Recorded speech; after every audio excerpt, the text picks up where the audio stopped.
Chapter 7, and he proves that, you are justified by grace through faith, that God has done everything that he has done. And if the devil was a problem, he destroyed the devil. If anything else was a problem, he destroyed all of it just so that you can get it right. But then he runs into the biggest red flag that you could ever run into.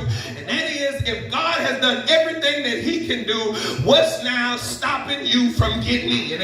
And I want you to get it. That what he brings up is that after God has done everything that God could do, my flesh is still, my flesh is still a problem. And I want to talk to some real people today. This ain't for church people. This is for real people today. He says God has done everything that God could possibly do to make sure that you make it in, but there is a problem when you get to you. And I want you to get that no matter how saved and spiritual you are at war. And I want somebody to understand that. I want somebody to get that, because when I first came in the church, it was difficult because it seemed like everybody was flying high in the spirit and everybody had everything all together. And it was good for me for the first about 2 or 3 days. But by the 4th day, I kept the devil out. I kept the women out. I kept the weed out. I kept all of my vices out. And then by about day 3 or 4, I realized that it wasn't the stuff on the outside that was the problem.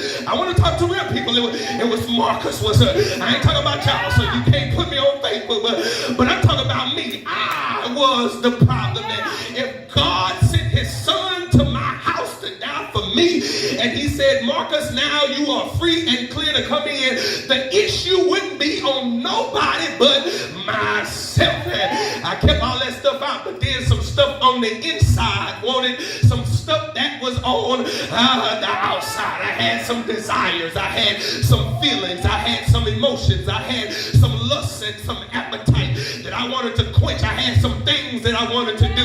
If I kept all the alcohol on the outside, in me, I wanted to go outside to bring the alcohol. I want to bring somebody in this morning. It was me, and it's what Paul is saying. He says that God did everything that he could, but no matter how saved you are, the flesh that you're going to have is not going nowhere. And I want to encourage somebody, if you have the war going on, don't criticize yourself. Don't get mad at yourself because you have the war going on. It made me feel bad because I had a war going on, but it was only the representation that God had come in, because before, when I wanted to do something, I just did it. It was no battle. It was no fight. It was no second thought. If I wanted to do something, and I ain't gonna go into my list of tricks, but if I wanted to do something, I just woke up and did it. If I felt like a nut today, I'm gonna be a nut. I just want somebody to understand it. But then when God came in, I recognized that it wasn't like what people said at the church, but there was a war going on the inside. And let me encourage somebody, if you're dealing with the war, you ought to just thank God that there is another presence, because before there was no voice telling me to shut up. There was no voice telling me to calm down. There was no voice telling me to don't call her. I want somebody to get it, but I thank God that now it's a struggle, because it lets me know there is another good presence on the inside. Thank you, God. Thank you, God. That's how I know.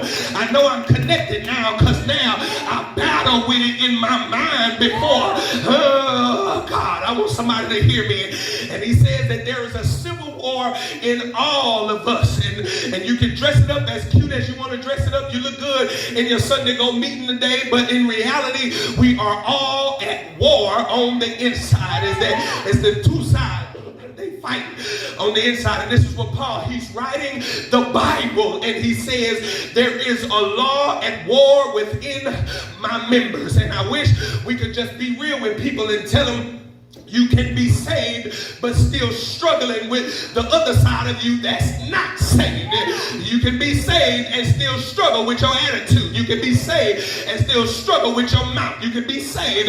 And I want somebody to hear me. This is Paul. He's letting us understand that there is a war going on. And now you want to do what's right, but flesh is standing in the way. And don't let nobody judge you about fighting your flesh, because we all have something we struggling with. That's why I can talk about me, because you can't judge me, because all have sinned and still sinning. That's my part of the end.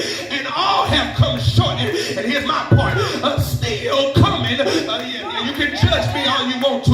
but if we would just peek around them closets, and some of us, we got skeletons in the closet. Some of us got whole graveyards in the closet. If we would just open that door, the bones would come flying out, because all have, you can judge me all you want to, but God knows what's in your closet. All have sinned and come short, and still coming short. And now then the fight now, Paul, he says, now the fight is not that I have spirit and flesh, is that who I'm going to allow to win the battles. I want somebody to